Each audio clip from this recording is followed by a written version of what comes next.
Bismillahirrahmanirrahim. Assalamualaikum warahmatullahi wabarakatuh.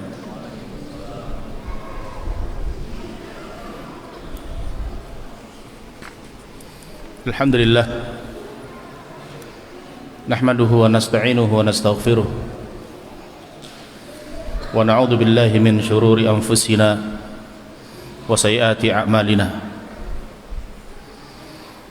Man yahdihillahu fala mudilla lahu wa may yudlil fala hadiya lahu. Asyhadu an la ilaha illallah wahdahu la syarika lah wa asyhadu anna nabiyyana Muhammadan abduhu wa rasuluh sallallahu alaihi wa ala alihi wa ashabihi wa man istanna bi sunnatihi wa ihtada bi hudah ila yaumiddin. Amma ba'd, ikhwani azzakumullah. Kita lanjutkan kajian tentang adab-adab dan akhlak. Dan malam ini kita akan bahas adab-adab seorang muslim terhadap tetangganya atau hak-hak seorang tetangga. Karena kita ketahui bersama bahwa agama Islam adalah agama yang menjunjung tinggi akhlak yang mulia.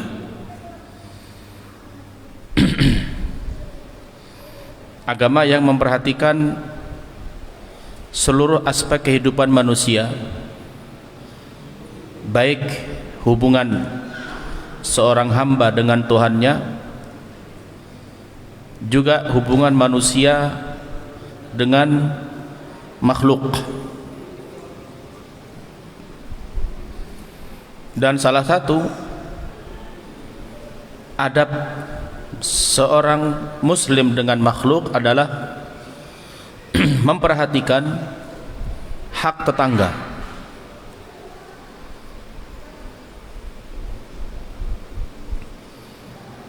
Dan Allah Subhanahu wa taala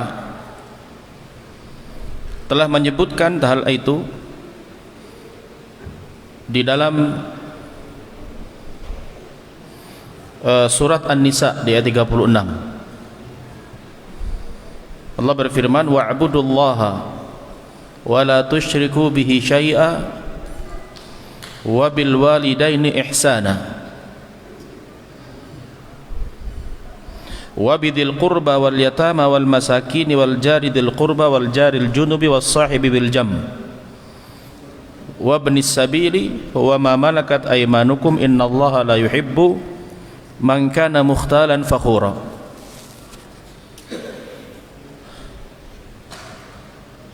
Beribadahlah kamu kepada Allah dan jangan persekutukannya dengan sesuatu pun, dan berbuat baiklah kepada orang tua, kepada kerabat, kepada anak yatim dan fakir miskin, kepada tetangga yang masih hubungan kerabat, tetangga sebelah dan teman sebelah, dan juga kepada ibnus sabil, itu orang yang terputus bekalnya di perjalanan, dan kepada para budak-budak kalian. Sesungguhnya Allah tidak cinta kepada orang yang congkak dan sombong. Allah Subhanahu wa taala mengakhiri surat An-Nisa ayat 36 dengan ditutup, Allah tidak mencintai orang yang congkak dan sombong. Artinya apa? Ini sebagai isyarat bahwa orang yang sombong, dia tidak akan memperhatikan hak orang lain. Orang yang sombong tidak akan memperhatikan hak orang lain. Termasuk hal ini tidak akan memperhatikan hak tetangga. Dan itu bisa kita temui rata-rata orang yang dalam hatinya terdapat kesombongan, tidak akan peduli dengan hak siapapun.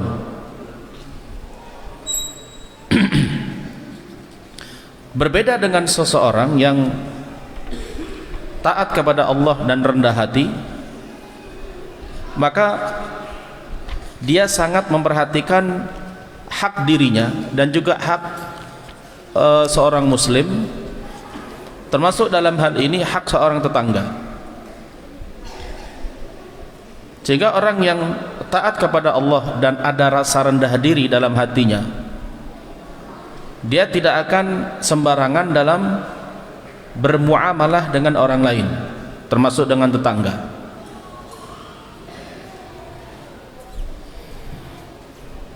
Hadis pertama dalam bab ini adalah hadis yang menunjukkan begitu besarnya hak tetangga. Dalam sebuah hadis dari Aisyah radhiyallahu anha, qalat sami'tu Rasulullah sallallahu alaihi wasallam yaqul ma zala Jibril yusini bil jari hatta dhanantu annahu la yuwarrithu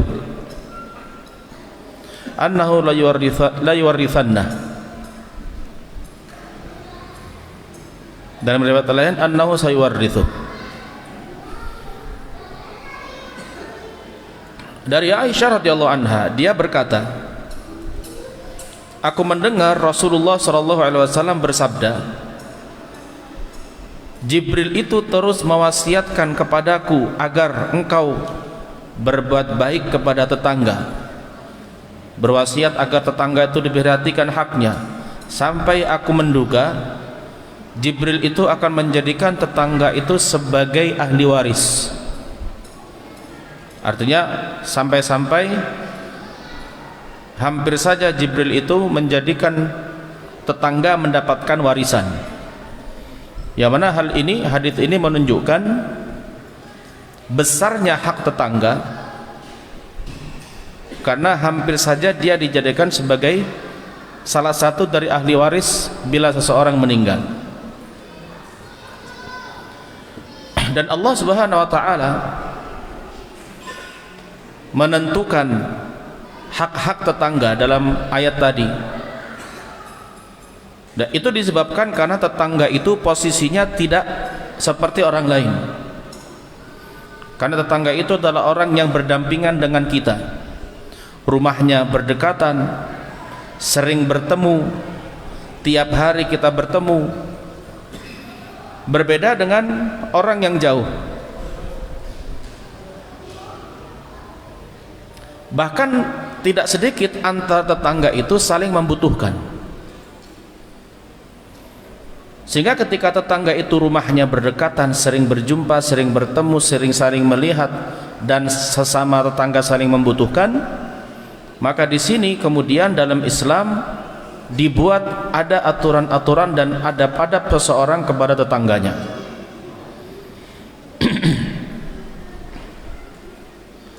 Dan Nabi SAW bersabda dalam sebuah hadis, khairul ashabi indallahi khairuhum li sahibi wa khairul jirani indallahi khairuhum li jirani li jarihi. Sebaik-baik teman di sisi Allah adalah yang terbaik bagi temannya, dan sebaik-baik tetangga di sisi Allah adalah yang terbaik bagi tetangganya. Dan seseorang itu dianggap baik oleh tetangganya bukan dia sendiri yang menilai bahwasanya dia telah berbuat baik, tapi kalau tetangganya bersaksi bahwasanya fulan tetangga saya adalah tetangga yang baik, ini sebagai isyarat bahwa kita adalah tetangga yang baik. Ya sama dengan seorang anak yang berbakti.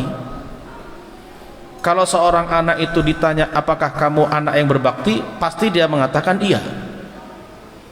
Tapi hal itu tidak akan menjadi sebuah kenyataan apakah dia betul-betul anak berbakti atau tidak sampai kedua orang tuanya menyatakan bahwa memang fulan adalah anak yang berbakti kepada orang tuanya. Sehingga di sini tetangga memiliki posisi yang penting. Baiknya seseorang di sisi Allah sebagai tetangga tergantung bagaimana penilaian tetangganya kepada dirinya.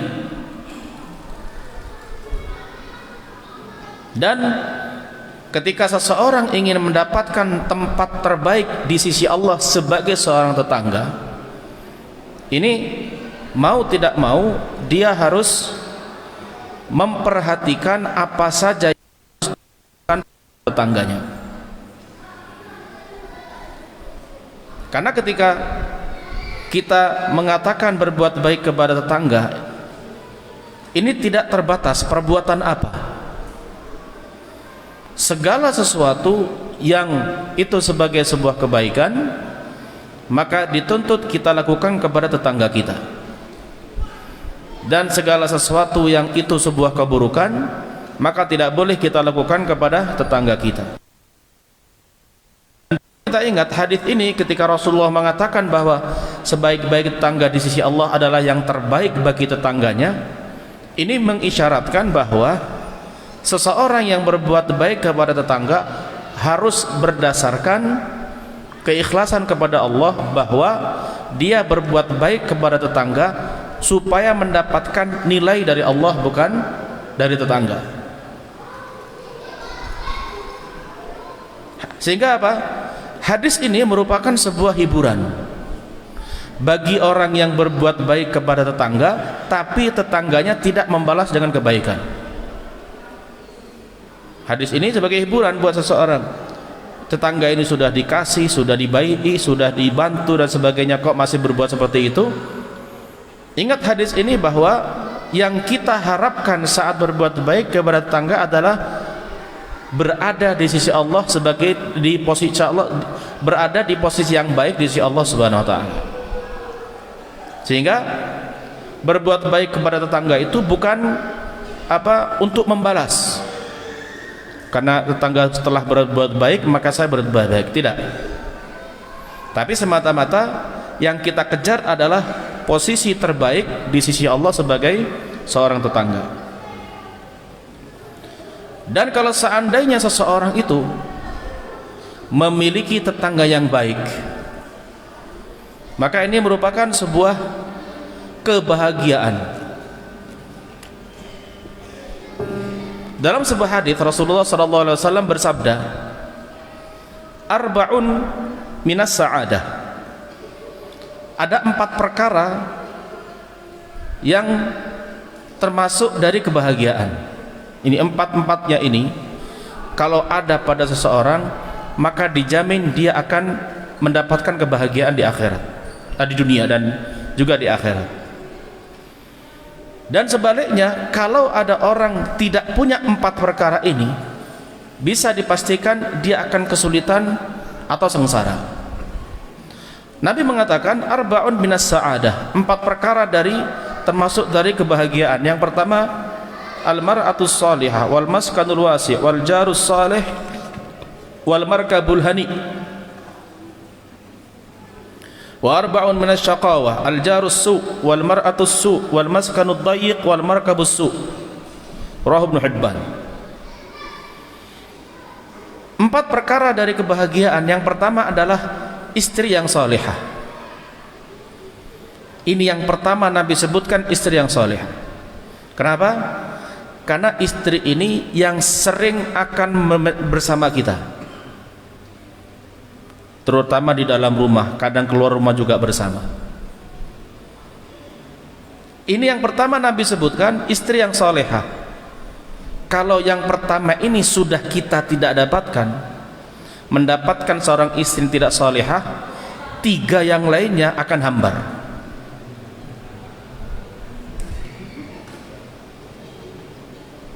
Yang mana Rasulullah SAW menyebutkan salah satu seorang istri wanita yang salihah, istri salihah itu adalah yang punya 2 kriteria secara umum: taat kepada Allah dan taat kepada suami. Selesai.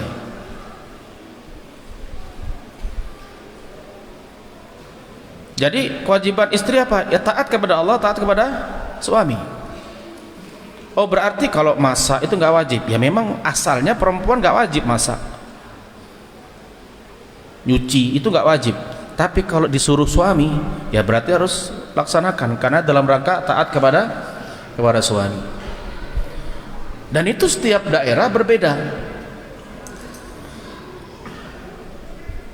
Artinya apa? Adat suami istri, bagaimana seorang istri melaksanakan kewajibannya antara satu daerah dengan yang lain berbeda. Kalau seorang istri di beberapa negara, tugas mencuci, tugas nyapu itu bukan tugas istri. Suami harus mempersiapkan pembantu. Tapi jangan kemudian kebiasaan di negara ini kita praktekkan di negeri kita.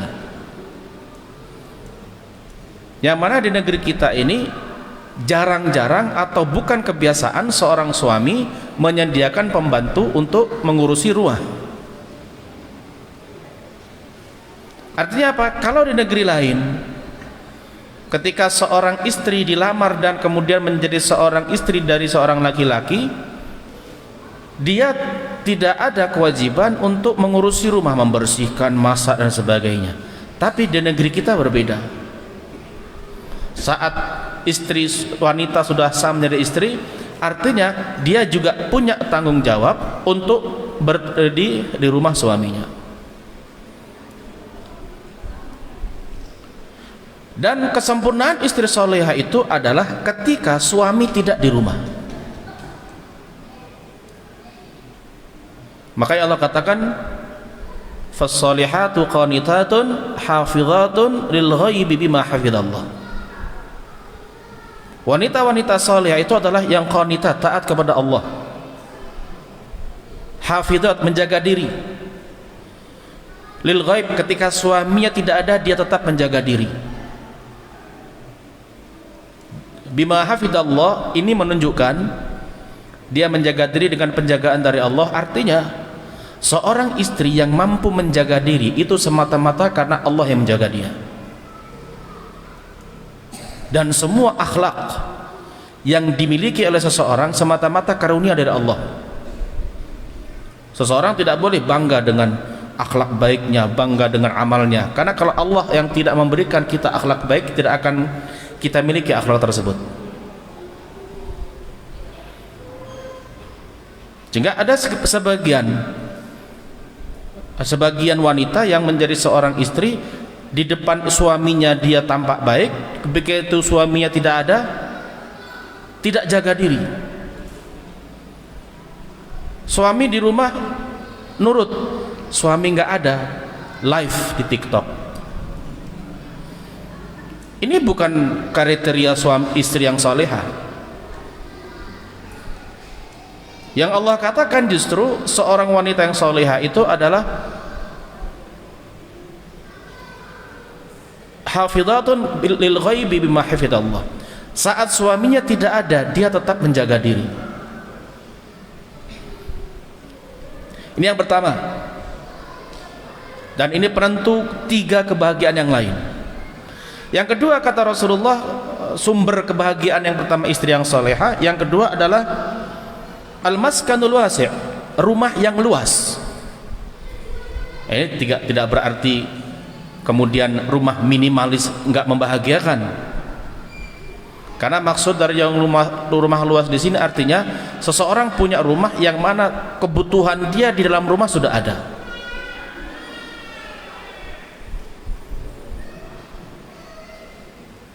Sebab kalau mau punya rumah luas. Yang ketiga, wal markabul hani,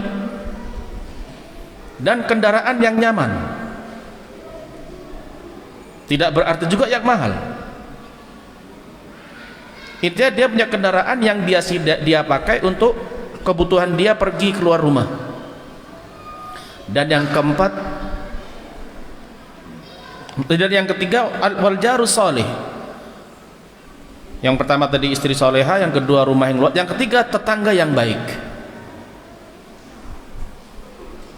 Artinya tetangga baik itu salah satu sumber kebahagiaan. Makanya di zaman salafus soleh ada sebagian orang yang menjual rumahnya lebih mahal dari harga biasa karena tetangga. Ada di zaman Abdullah bin Mubarak, tetangganya Ibnu Mubarak ini menjual menjual rumah 2 kali lipat dari harga yang umum.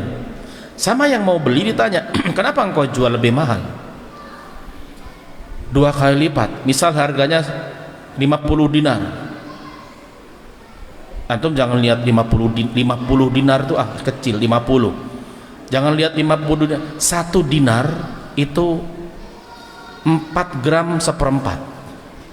1 dinar itu sekitar 7 sampai 8 juta. Berapa rumah kamu? 50 dinar, 100 dinar. Kenapa kamu jual 100? Padahal di sini harga rumah rata-rata 50. 50 dinar itu harga rumah, 50 dinarnya harga tetangga. Kenapa? Saya bertetangga dengan Ibnu Mubarak, sampai saya jual rumah ini tidak pernah saya mendapatkan gangguan. Ini yang baik, itu salah satu penentu kebahagiaan orang. Coba antum bayangkan sekarang, kita punya rumah sebelah bengkel motor, sebelah lagi diskotik, depan organ tunggal, belakang tukang mabuk, 24 jam siang dan malam, pagi dan sore kita nggak tidur, begadang. Kenapa? Siang kena bengkel motor, organ tunggal latihan malam, belakang pemabuk, malam-malam biasanya orang malam mabuk, sebelah diskotik. Kapan antum mau bahagia dan tenang hidup? Sehingga apa? Ketika Rasulullah SAW menyatakan salah satu sumber kebahagiaan itu adalah tetangga yang baik, artinya kalau kita mau membangun rumah atau membeli rumah atau tinggal di sebuah tempat, maka perhatikan dulu siapa tetangga kita. Ada istilah para ulama apa? Al-jaru qoblad dar. Lihat tetangga sebelum rumah. Artinya apa? Kalau kita mau bangun rumah, beli rumah, mau tinggal di sebuah tempat, lihat dulu siapa tetangga kita. Kita pastikan bahwa tetangga kita orang-orang soleh, baru kita beli, baru kita bangun, karena disitulah kita akan tinggal. Kenapa? Rasulullah SAW pernah memerintahkan kita untuk berlindung kepada Allah dari tetangga yang tidak baik. Kata Rasulullah apa? Ta'awwadhu billahi min jarus su'i fi daril maqam, fi daril muqami fa innal jaral badi muhawwalun ank. Rawahu Nasa'i. Nabi bersabda, berlindunglah kalian kepada Allah dari tetangga yang buruk di tempat tinggal. Entah Darul Muqam itu tempat kita selalu tinggal, di komplek dan sebagainya. Kenapa kata Rasulullah? Karena tetangga dalam safar itu akan hilang, akan berhenti, selesai. Artinya kalau kita punya dalam perjalanan ada tetangga sebelah kita dalam safar nggak baik, safar selesai tetangga ini hilang, nggak ada lagi. Misal kita naik bis, sebelah kita nggak bisa diam, musik terus, itu mungkin paling berapa jam berlangsung, sampai tempat dia tinggal kita pergi. Tapi yang kata Nabi apa? Berlindunglah kamu kepada Allah dari tetangga, buruknya tetangga di tempat tinggal. Ini memberikan isyarat kepada kita, sebelum kita tinggal di sebuah tempat, membeli rumah atau membangun rumah, siapa dulu, lihat tetangga kita. Apalagi kalau sudah dikasih tahu tetangga kamu ini semuanya orang-orang fasik, tidak sholat, tidak puasa, yang penting dia orang zalim, nggak usah, walaupun murah. Lebih baik antum kalau punya rumah seperti itu tetangga nggak nyaman, mendingan beli rumah dekat kuburan. Kenapa? Nggak akan diganggu sama orang mati.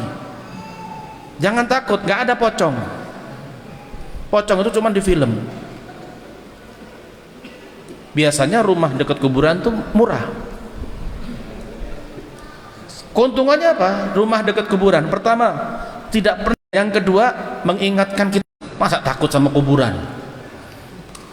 Tauhidnya harus dibina lagi itu. Dan yang keempat kata Rasulullah, wal markabul hani, dan kendaraan yang nyaman. Tidak harus mahal, tapi kendaraan itu bisa dipakai untuk kebutuhan. Sebaliknya kata Rasulullah, 4 perkara sumber kesengsaraan. Itu lawan dari tadi.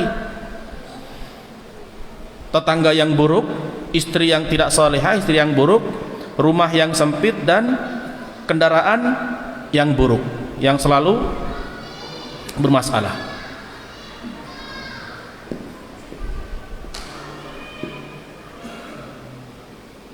Dan seseorang, ini hadis tadi menunjukkan 4 perkara tadi. Saya katakan tadi 4 perkara tadi. Yang pertama Nabi katakan istri yang salehah. Kalau orang sudah tidak punya istri salehah, istrinya fasik, dia punya rumah, dia punya kendaraan, dia punya tetangga yang baik semua, tidak akan bahagia. Makanya yang pertama itu sumber kebahagiaan yang utama.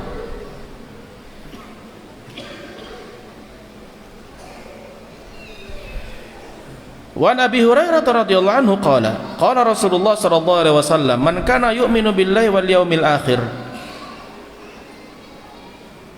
fala yu'dhi jarah, wa man kana yu'minu billahi wal yaumil akhir falyukrim dhaifa, wa man kana yu'minu billahi wal yaumil akhir falyaqul khairan aw liyasmut.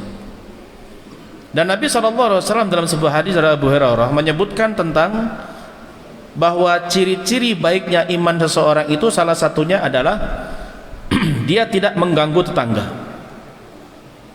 Barang siapa beriman kepada Allah dan hari akhir, hendaklah dia, maka jangan ganggu tetangganya. Siapa yang beriman dengan Allah dan hari akhir, maka muliakan tamunya. Siapa yang beriman dengan Allah dan hari akhir, maka berkatalah yang baik atau diam.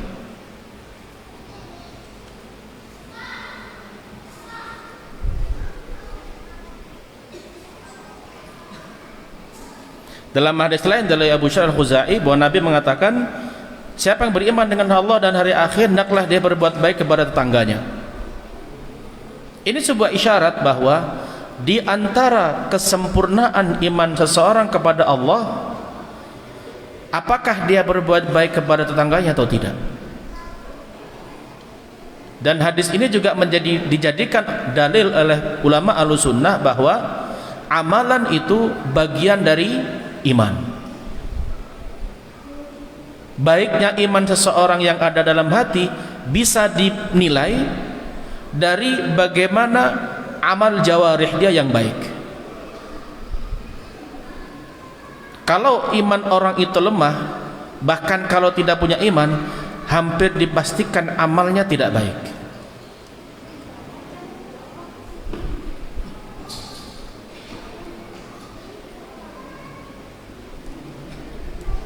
Sehingga hadis ini juga memberikan isyarat kepada kita bahwa salah satu cara kita untuk menyempurnakan iman kita kepada Allah dan hari akhir adalah maksimal dalam berbuat ihsan kepada tetangga. Baik itu tetangga seorang muslim, baik dia tetangga seorang kafir, yang nanti akan ada hadis Nabi SAW menyebutkan tetangga itu ada tiga macam.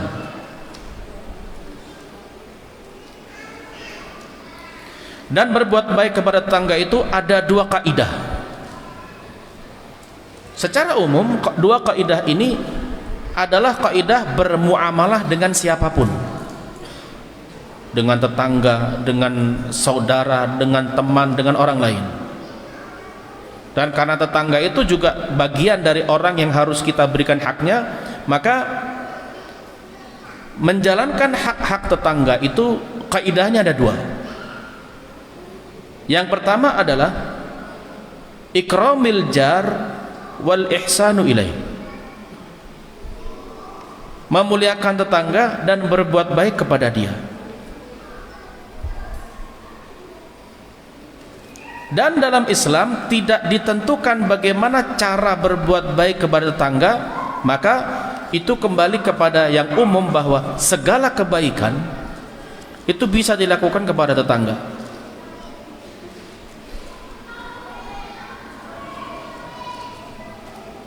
Ini yang pertama. Yang kedua, al-hirsu ala alla yasila la jari minhu ayyu adha, berusaha agar tetangganya tidak terganggu oleh dia. Yang pertama hukumnya sunnah, yang kedua hukumnya wajib. Berbuat baik kepada tetangga itu hukumnya sunnah, tapi mengganggu tetangga haram. Makanya antum, kita semua kalau bangun rumah itu perhatikan apakah ada bagian dari rumah yang kita bangun ini mengganggu tetangga. Misal talang air yang menampung air hujan, jangan sampai kita buat talang air ternyata airnya mengalir ke tetangga. Kita tanam pohon, ternyata pohon itu mengarah kepada tetangga. Makanya kalau tetangga kita nanam pohon duren, ternyata ada cabang yang ke rumah tetangga, ikhlaskan buat tetangga. Seperti halnya dia membersihkan daun yang jatuh, maka dia berhak mendapatkan buah yang dihasilkan. Kalau nggak mau diambil buahnya, tebang atau potong yang ke tetangga. Kita nggak mampu berbuat baik, jangan diganggu. Dan yang kedua ini wajib. Kalau seandainya kita nggak bisa berbuat baik kemudian kita mengganggu, berarti kita telah terjerumus dalam sebuah dosa.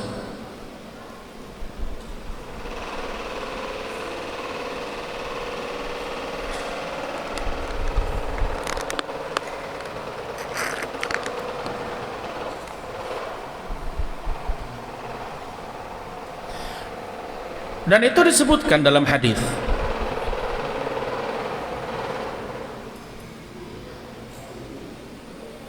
Gagal landing mungkin. Dalam hadis dua kaidah ini disebutkan oleh Rasulullah SAW. Beliau bersabda, man ahabba an yuzahzaha 'anil nari wa yudkhalal jannah falta'tihi maniyatuhu wa huwa yu'minu billahi wal yaumil akhir wal ya'ti ila an-nas alladhi yuhibbu an yu'ta ilaihi. Siapa yang ingin dijauhkan dari neraka dan dimasukkan ke surga, hendaklah ketika kematiannya datang dalam kondisi dia beriman kepada Allah dan hari akhir, dan perlakukanlah manusia dengan perlakuan yang dia suka untuk diperlakukan dengan hal itu. Ini standar kita berbuat kepada tangga itu, kembalikan kepada diri kita. Apakah kita suka diperlakukan dengan perbuatan itu atau tidak? Ini pertama, yaitu berbuat baik. Adapun larangan mengganggu tetangga, dalam hadis Nabi mengatakan, walladzi nafsi biyadih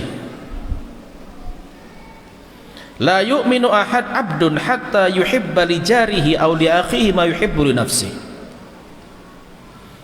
Demi Allah yang jiwaku berada di tangannya, seorang hamba tidak akan sempurna imannya sampai dia mencintai untuk saudaranya atau tetangganya seperti dia mencintai dirinya. Ini dalam hal berbuat baik. Adapun gangguan, Nabi dalam hadis mengatakan, la yadkhulul jannata man la ya'manu jaruhu bawa'iqah. Tidak akan masuk surga orang yang tetangganya tidak aman dari gangguannya. Ingat ketika Nabi SAW mengatakan bahwa sebuah perbuatan itu akan mengakibatkan tidak masuk surga, ini sebuah isyarat bahwa perbuatan itu termasuk dari dosa besar. Dalam muqaddimah kitab Al-Kabair, Imam Zahabi rahimahullah mengatakan, menyebutkan bahwa di antara tanda-tanda dosa besar itu ada ancaman di dunia atau di akhirat.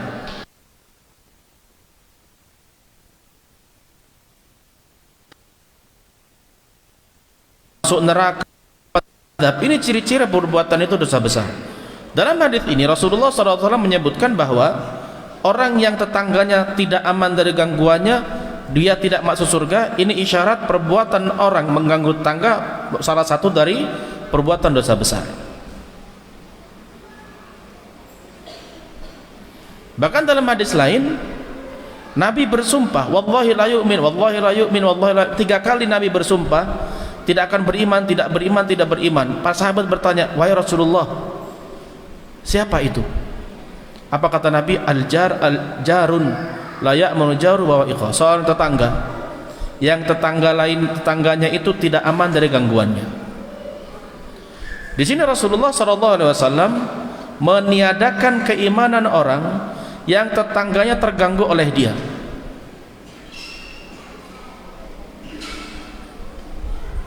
Pertama, Nabi mengatakan tidak beriman, kedua tidak akan masuk surga. Yang ini menunjukkan bahwa besarnya hak tetangga sampai mengganggu tetangga merupakan bagian dari dosa besar. Jadi apa yang kita perbuat itu harus kita perhatikan, apakah yang akan saya lakukan ini mengganggu tetangga atau tidak. Kita pelihara anjing, sudah tiap hari pahala berkurang, ditambah ganggu tetangga, itu satu hari pahala yang berkurang ketika kita pelihara anjing di luar dari yang diberikan keringanan dalam syariat. Satu hari itu berkurang 1 qirat sebesar gunung perharinya, ditambah anjing itu mengganggu tetangga, dosa kebaikan berkurang, dosa nambah. Juga kita orang yang pelihara kucing, pelihara ayam, jangan kita pelihara ayam tetangga dapat kotorannya. Tiap pagi ada kotoran ayam, punya siapa? Punya tetangga, dia terganggu. Hati-hati, harus kita yakinkan bahwa apa yang kita lakukan itu tidak mengganggu tetangga. Jangan sampai nanti di akhirat kita dituntut oleh tetangga kita.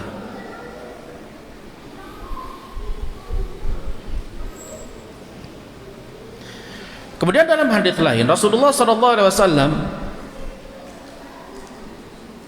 dalam hadis Abdullah bin Mas'ud, ada orang bertanya kepada Nabi, ayyudzanbi akbar indallah, dosa apa yang paling besar di sisi Allah?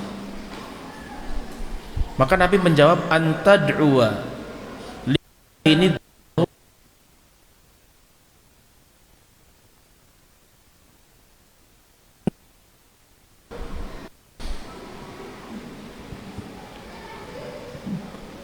kepada sekutu Allah. Engkau jadikan untuk Allah sekutu. Dalam hadis lain, antaja'alillahi niddan, engkau jadikan sekutu untuk Allah, kamu berdoa kepada sekutu itu padahal Allah yang menciptakan kamu. Kemudian ditanya apa lagi? Antaqtula waladaka khasyata an yat'ama ma'ak. Dosa besar yang kedua setelah syirik adalah engkau bunuh anakmu karena takut dia makan bersamamu. Artinya takut fakir, nggak bisa ngasih makan. Karena ini ketika orang tidak mau punya anak karena takut miskin atau kondisinya miskin tidak mau punya anak, ini salah satu bentuk dari suudzon kepada Allah. Kenapa? Nanti saya nggak bisa ngasih makan. Kenapa? Padahal Allah menjamin setiap manusia yang lahir sudah Allah tentukan dan jamin rezekinya. Jadi jangan jadi dalam hal ini, jangan seseorang itu punya prinsip seperti kata orang prinsipnya Basuki, banyak anak susah rezeki. Harus orang yakin banyak anak banyak rezeki. Salah satu keuntungan orang punya banyak anak, kalau kemudian dia maksimalkan anaknya itu ditarbiyah, dididik menjadi anak yang soleh. Kalau satu anak tidak menjadi soleh, masih ada yang lain yang mendoakan.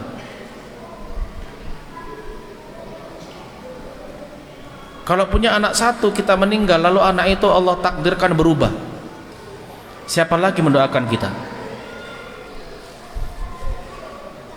Kemudian ditanya lagi, wahai Rasulullah, apalagi setelah itu? Antuzaniya bihalilati jarik, engkau berzina dengan istri tetanggamu.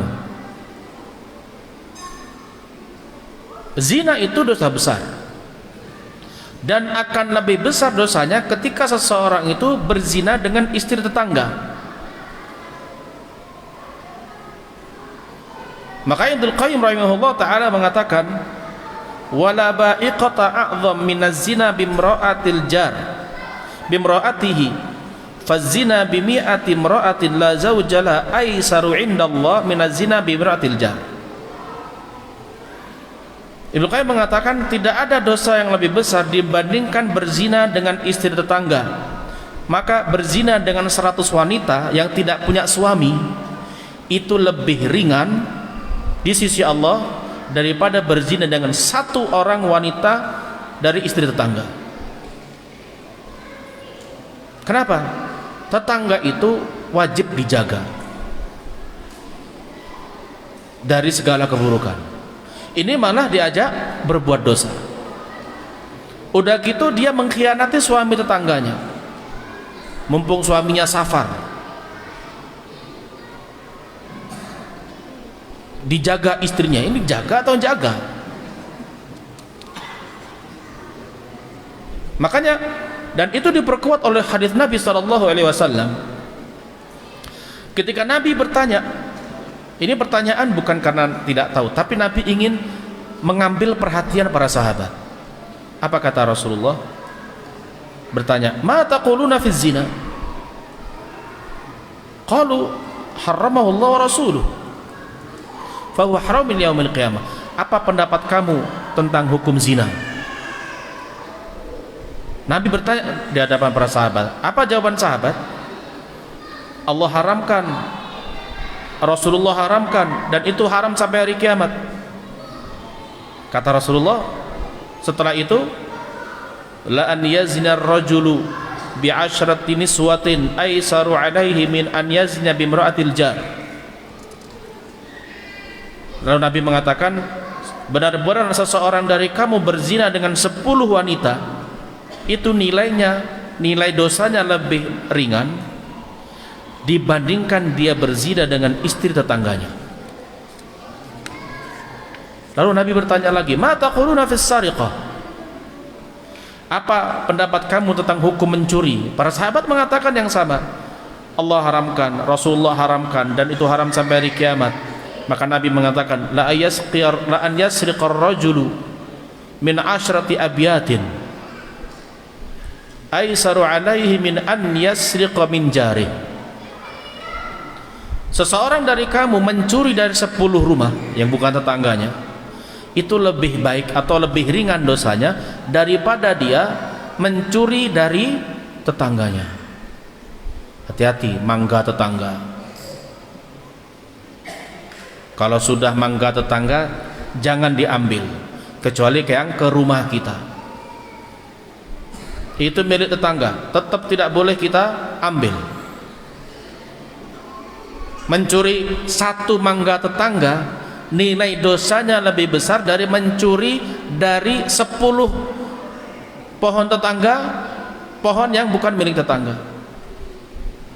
Kenapa? Orang yang jauh posisinya, yang bukan tetangga kita, kita tidak ada kewajiban untuk berbuat baik dan menjaga dia karena bukan tetangga, tapi ini tetangga. Gak bisa ngasih kebaikan, jangan ngasih keburukan. Ini malah dicuri. Tetangga sudah berbulan-bulan nunggu mangga ini, pohon buah pertama dari menanam, begitu matang besok tidak ada.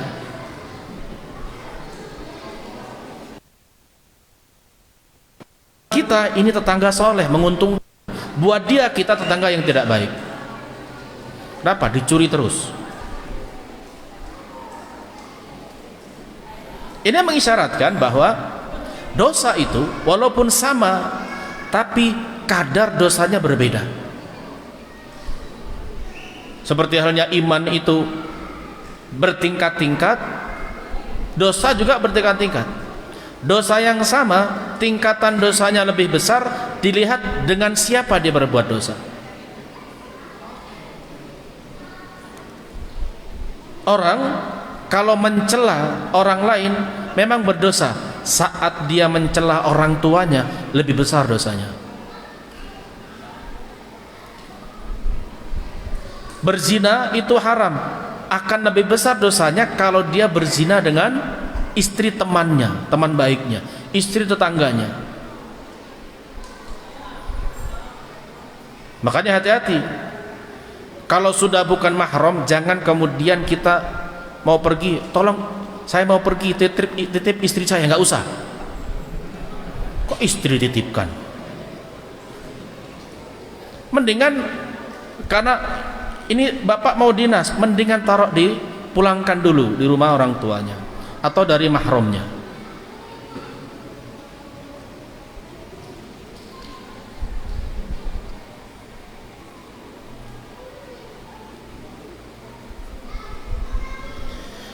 Dan dalam hadis Rasulullah SAW menyebutkan bahwa al-jiranu thalatha. Ini yang saya sebutkan tadi, bahwa Nabi SAW menyebutkan tentang tetangga itu ada 3. Jam berapa Isa? Hah? Sudah masuk?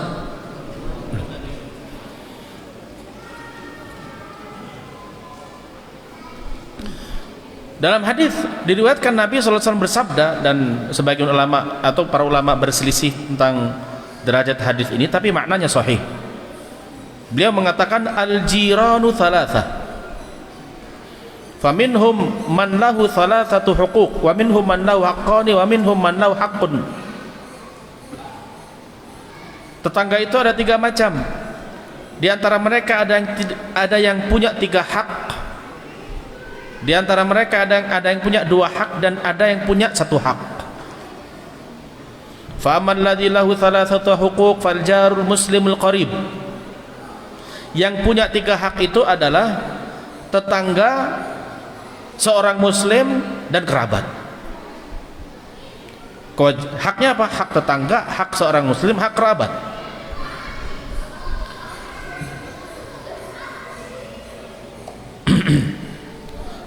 Lahu haqqul jar wa haqqul islam wa haqqul qarabah. Dia punya hak sebagai tetangga, sebagai seorang muslim, dan kerabat. Adzan dulu aja.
Kita lanjutkan.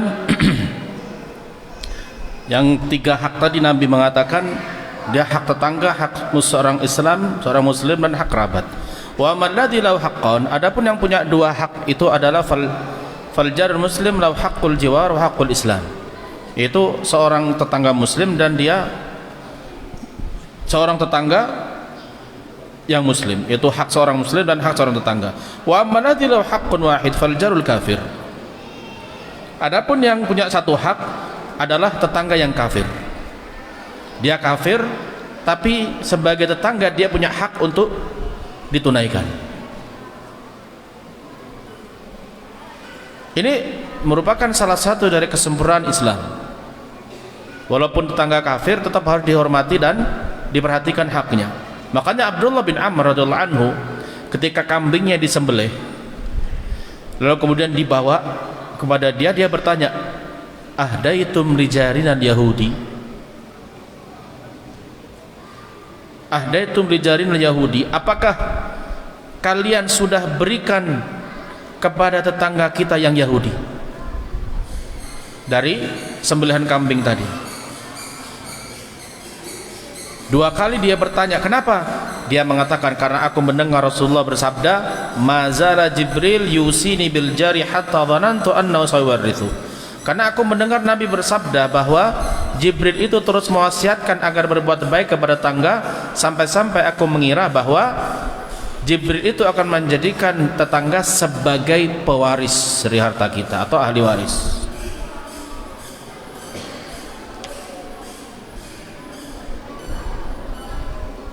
Dan sebaliknya, ketika tetangga itu adalah seseorang yang mendapatkan dari kita, walaupun kita banyak ibadahnya, tetap seolah-olah ibadah kita ini akan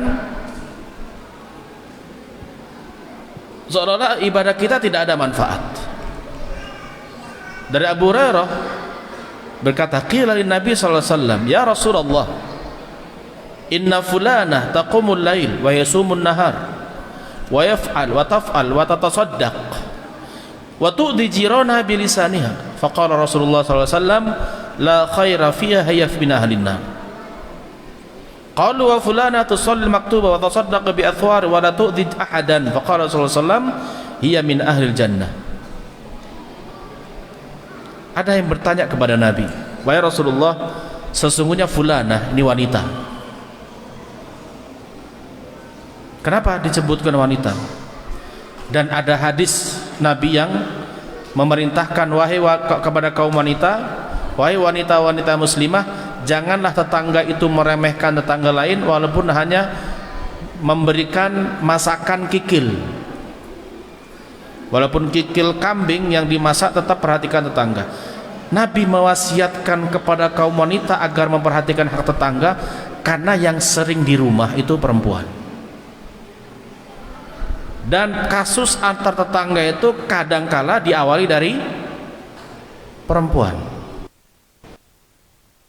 Suami akhirnya ikut-ikutan, ngikut.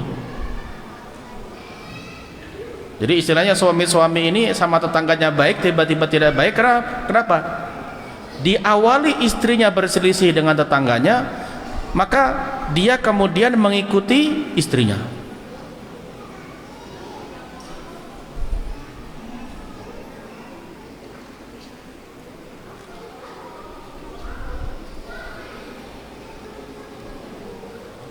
Istilahnya suami AKBP. Apa kata bini payung, bermusuhan-musuhan. Iya, di luar jenderal, di dalam rumah AKBP deh.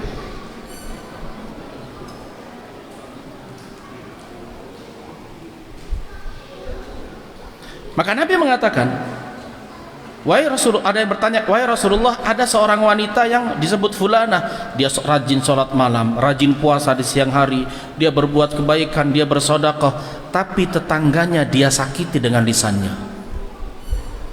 Apa kata Nabi? La khaira fiha, tidak ada kebaikan pada dirinya, dia penghuni neraka. Kemudian mereka bertanya, wahai Rasulullah, fulanah itu cuma sholat 5 waktu, yang dia sedekahkan dari sedikit hartanya. Al-athwar itu harta yang remeh, yang tidak punya nilai, tapi dia tidak ganggu tetangganya. Kata Nabi, hiya min ahlil jannah, dia dari penghuni neraka. Walaupun yang pertama tadi, bila dia seorang muslimah, tidak berarti ketika Nabi katakan dia tidak ada kebaikan, dia penghuni neraka, ini tidak berarti dia kekal di neraka. Jadi ada kalimat orang Arab, kalau orang Arab mengatakan seperti la khaira fi, tidak serta merta dia kafir. Dan kalimat yang dikatakan Nabi ini sampai sekarang dipakai. Kalau orang sudah banyak keburukannya, ibadahnya bid'ah, zalim, suka ganggu, apa kata mereka? La khaira fi, enggak ada kebaikan orang ini. Walaupun dia punya kebaikan, tapi kebaikan dia itu tertutup dengan keburukannya, kezalimannya.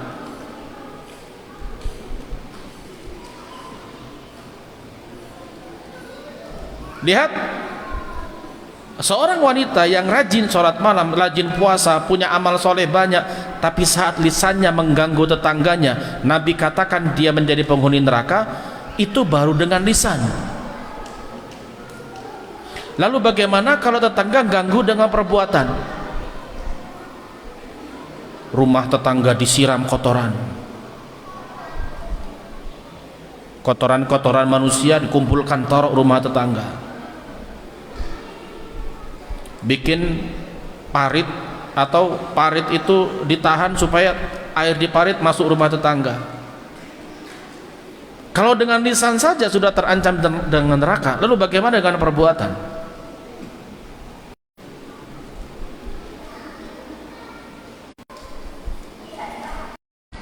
Yang mana ini memberikan isyarat bahwa ketika orang, tapi saat lisannya itu mengganggu orang lain, maka sunnah-sunnah itu seolah-olah tidak berarti.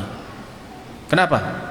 Yang namanya perbuatan-perbuatan seperti sholat, puasa, itu ibadatun qasirah, ibadah-ibadah yang manfaatnya hanya kembali kepada pelaku. Sedangkan yang lebih utama itu adalah ibadah yang muta'addiyah, sebuah ibadah yang kita lakukan tapi manfaatnya didapatkan oleh orang, seperti sedekah, amar ma'ruf nahi mungkar. Justru orang ini tidak melakukan ibadah qasirah yang manfaatnya dirasakan tetangganya, justru sebaliknya keburukannya dirasakan oleh tetangganya.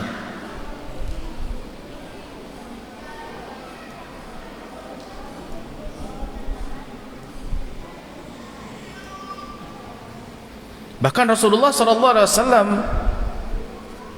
menyebutkan di antara tanda-tanda kiamat itu seorang tetangga membunuh tetangganya. Dalam sebuah hadis Nabi berkata, inna baina yaday sa'ati laharajan, sesungguhnya di depan atau sebelum datang kiamat ada pembunuhan. Maka Abu Musa, ya Rasulullah, mal haraj? Qala al-qatl. Apa al-haraj itu? Pembunuhan. Maka sebagian kaum muslimin itu, para sahabat, berkata, ya Rasulullah, inna naqtulul an fil amil wahid minal musyrikin kada wa kada. Wahai Rasulullah, kita dalam 1 tahun membunuh orang musyrik itu sekian-sekian dalam setahun, dalam perang. Maka Nabi mengatakan, laisa biqatlil musyrikin, pembunuhan yang dimaksud bukan membunuh kaum musyrikin, walakin yaqtulu ba'dukum ba'dha hatta yaqtul ar-rajulu jarah wa ibnu ammi wa dha qarabatih. Yang dimaksud pembunuhan di sini bukan membunuh kaum musyrikin, tapi sebagian kalian akan membunuh yang lain. Seorang muslim membunuh muslim sendiri, sampai seseorang itu membunuh tetangganya, membunuh sepupunya, dan membunuh kerabatnya. Ini sudah kita dapati. Anak membunuh bapak, bapak membunuh anak, membunuh ibu. Yang mana apa yang dikatakan Nabi ini terbukti bahwa mendekati kiamat akan ada pembunuhan, yang mana pembunuhan itu antar kaum muslimin, bahkan antar kerabat.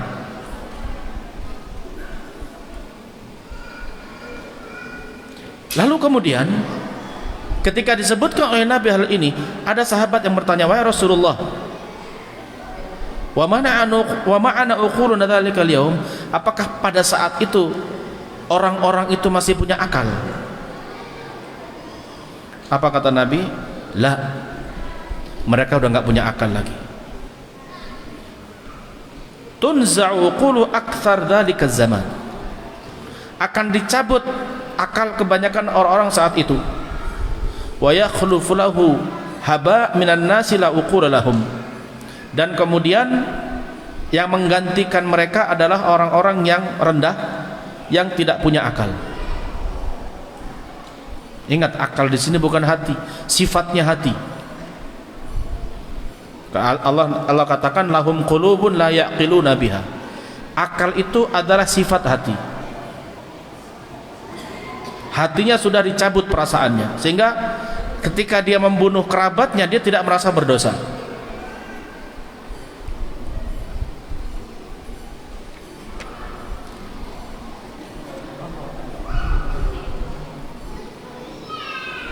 Kenapa? Orang kalau sudah dicabut akalnya, sudah tidak ada lagi kebaikan. Dia akan berbuat sesuatu yang tidak sesuai dengan akal.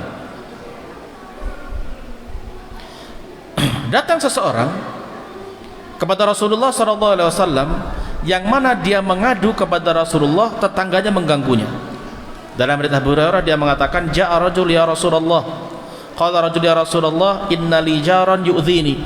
Wahai Rasulullah, aku punya tetangga tapi suka ganggu. Apa kata Nabi? Intaliq fa akhrij mata'ak ila at-tariq. Fantalaqa fa akhrija mata'ak fastama'a an-nasu 'alayhi faqul ma sha'nuk? Qala li jarun yu'dhini fa dhakartu lin-nabi fa qala intaliq fa akhrij mata'ak ila at-tariq. Faja'alu yaqulun Allahumma al'anhu Allahumma akhzih.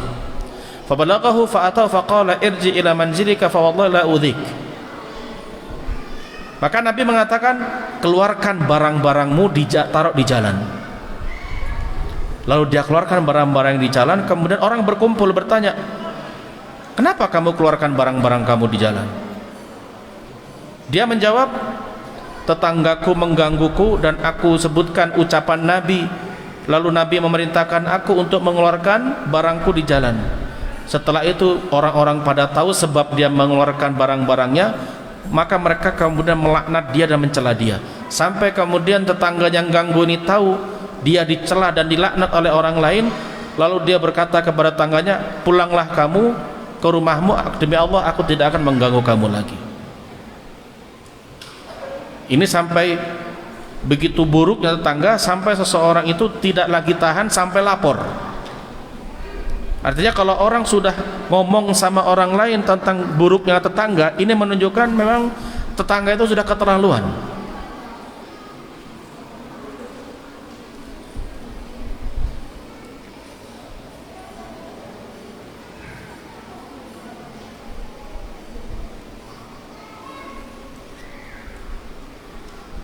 Dan orang yang paling berhak untuk kita berikan kebaikan adalah tetangga yang paling dekat. Kalau kita ingin berbagi, yang paling dekat, yang paling berhak. Kalau kita cuman bisa ngasih satu, berarti yang paling berhak, yang paling tetangga, yang paling berhak, yang paling dekat paling berhak. Siapa yang paling berhak di antara tetangga ada? Yang pintunya paling dekat dengan kita.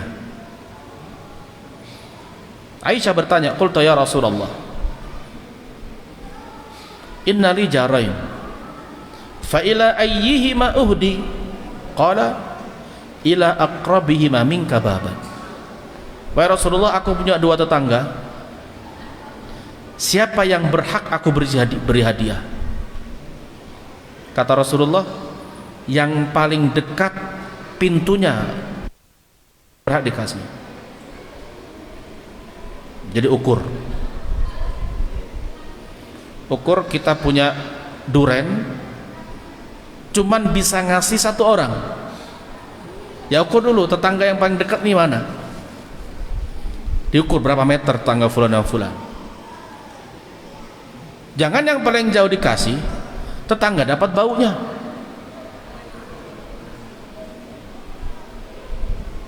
Begitu pula ini isyarat, walaupun ya tidak disebutkan dalam adab-adab tetangga, cuman salah satu adab yang perlu kita perhatikan zaman sekarang, kalau kita tahu punya tetangga jualan, ada toko yang jauh, toko tetangga ini juga lebih berhak untuk kita datang ke situ dan beli. Kadang kita beda 500, itu kejar yang 500, nggak mikir ini bensin ini lebih dari 500 harganya. Oh di sana lebih ber-AC ini. Antum jangan perhatikan murah saat itu. Antum beli di minimarket yang banyak ber-AC dan sebagainya, mungkin lebih mahal tapi lebih nyaman. Antum lihat tetangga antum punya berjualan, antum beli di tempat yang lebih jauh. Perhatikan, saat kita kena musibah, siapa yang bantu? Tetangga atau yang punya minimarket? Yang punya minimarket. Kita mati aja gak didatangi, apalagi cuma kena musibah. Siapa yang sibuk? Tetangga kita. Kita mau ngadakan kondangan, nikahkan anak atau syukuran, yang kita libatkan siapa? Yang punya minimarket. Nggak mau tahu. Lagi-lagi tetangga terdekat. Artinya apa? Kita pikir dengan tetangga ini jauh ke depan. Kalau saya kena musibah, saya kecurian, rumah saya roboh, yang bantu saya ini bukan yang punya minimarket yang jauh sana, tapi yang bantu saya tetangga terdekat. Sekarang mungkin dia jualan beda 500, beda 1000, tapi ke depan saya dapat bantuan dari dia.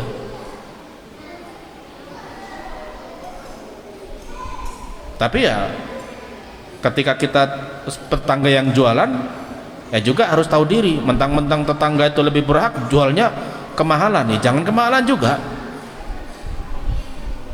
Artinya harga itu sesuaikan.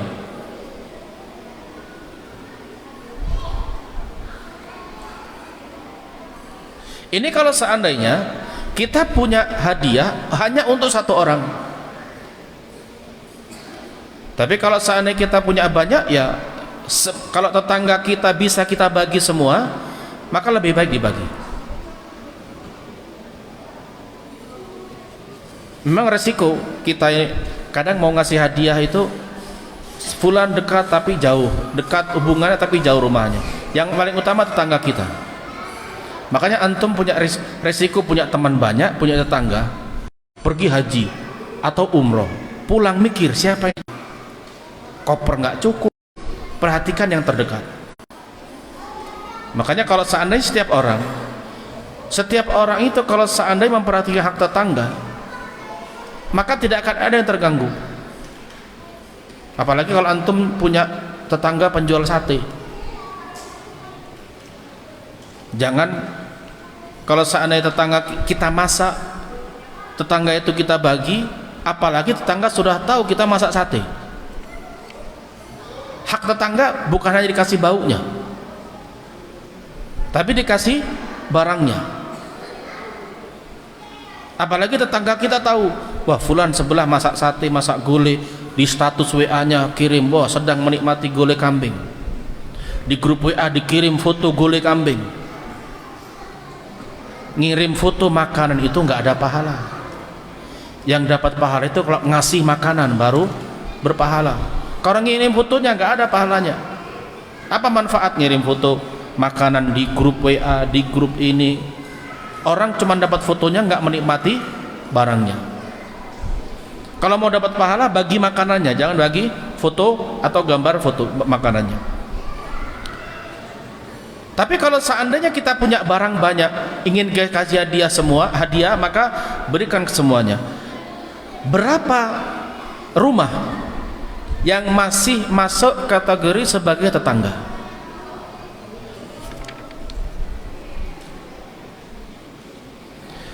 Dari Al-Walid bin Dinar, Anil Hasan Al-Basri ditanya tentang berapa tetangga itu. Apa kata dia? Arba'ina daron amamah, wa arba'ina khalfah, wa arba'ina an yaminih, wa arba'ina an syesari. Tetangga itu yang masih masuk kategori tetangga itu apa? 40 rumah di depan, 40 rumah di belakang, 40 rumah ke kanan, 40 rumah ke kiri. Ini satu RT atau satu RW ini? 160 rumah. Bisa satu kelurahan.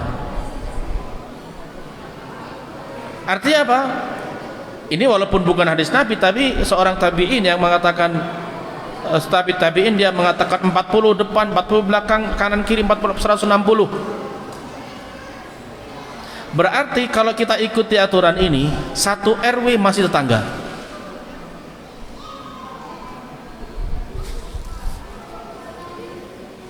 Tapi yang paling berhak adalah yang paling dekat pintunya dengan kita. Dan ingat, saat tetangga itu dalam kondisi butuh dan kita mampu membantu tapi tidak membantu, maka di hari kiamat dia akan mengadu kepada Allah. Dalam tadi saya sudah singgung, seorang tetangga akan mengadu kepada Allah ketika dia butuh tapi tidak dibantu oleh tetangganya padahal dia mampu. Dalam sebuah hadis dari Ibnu Umar bahwa dia mendengar Rasulullah bersabda, "Kam min jarin muta'alliqun bi jarihi yaumal qiyamah yaqulu ya rabbi hadza aghlaqa babahu duni faman'a ma'rufah." Kata Rasulullah apa? Berapa banyak seorang tetangga bergantung, yaitu bergelantungan, memegang tetangganya, bergantung dengan tetangganya di hari kiamat, dan dia berkata, wahai Tuhanku, ya Allah, wahai Tuhanku, ini tetanggaku menutup pintunya saat aku butuh sehingga dia tidak memberi bantuan padaku. Dalam hadis lain dari Ibnu Abbas dari radhiyallahu anhu, Ibnu Zubair memberitahu bahwa dia mendengar Nabi bersabda, laisal mu'min alladhi yashba' wa jaruhu ja'i'. Bukan seorang mukmin yang mana dia itu kenyang sedangkan tetangganya kelaparan. Ini isyarat. Perhatikan tetangga kita. Kadang tetangga kita ini menjaga diri, tidak mau menampakkan kemiskinan. Ini seorang fakir yang menjaga diri. Ini yang disebut al-fakir al-muta'affif. Fakir tapi menjaga diri, nggak mau minta, nggak mau menampakkan dia sebagai fakir.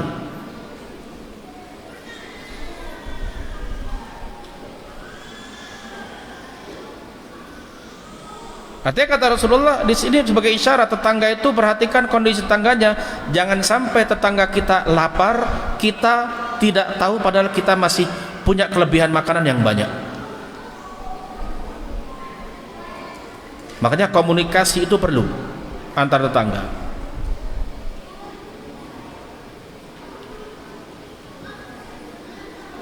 Dan dalam hadis lain, dan ini penutup dari pembahasan ini, yaitu hadis ini sudah saya singgung tapi kita sebutkan lagi bahwa Rasulullah telah bersabda, ya nisa'al muslimat la tahqiranna,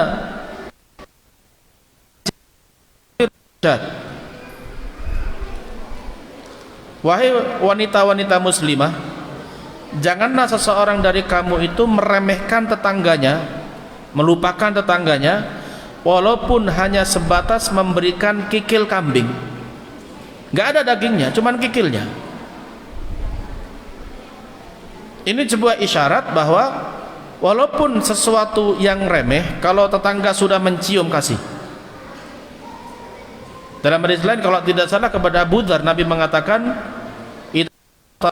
"Aktsir ma'aha wa ta'aha jiranak." Kalau kamu masak gulai, al-maraq ini masakan yang kuahnya banyak, tidak harus gulai. Yang kuahnya banyak, daging, kalau perbanyak kuahnya, bagi tetanggamu. Al-maraq ini daging yang ada kuahnya banyak, dibanyaki kuahnya, tapi bukan berarti dagingnya nggak dikasih. Kasih tetangga dagingnya, tapi kuahnya dibanyaki. Dan yang dikasih oleh tetangganya daging kecil, kuah banyak, jangan kemudian meremehkan. Giliran daging satu dikasih, nggak boleh begitu. Jangan melihat sedikitnya yang diberi oleh tetangga, tapi lihat dia sudah tidak melupakan kita dan memperhatikan hak kita. Dia memberikan kepada kita sedikit itu, kita berbaik sangka bahwa dia memang masak sedikit. dan dia berusaha untuk menjalankan sunnah Nabi, sehingga apa? Apa yang dia berikan jangan kemudian diremehkan. Kalau kita tidak membalas, doakan, jazakallahu khairan. Karena kita tidak tahu niat dia apa. Yang jelas ketika Rasulullah SAW, seorang tetangga dituntut untuk membagi makanan yang banyak, memasak yang banyak dan bagi tetangga, ini sebagai isyarat hubungan baik antara tetangga itu bisa dilakukan salah satu dengan saling memberi. Makanya tetangga minjam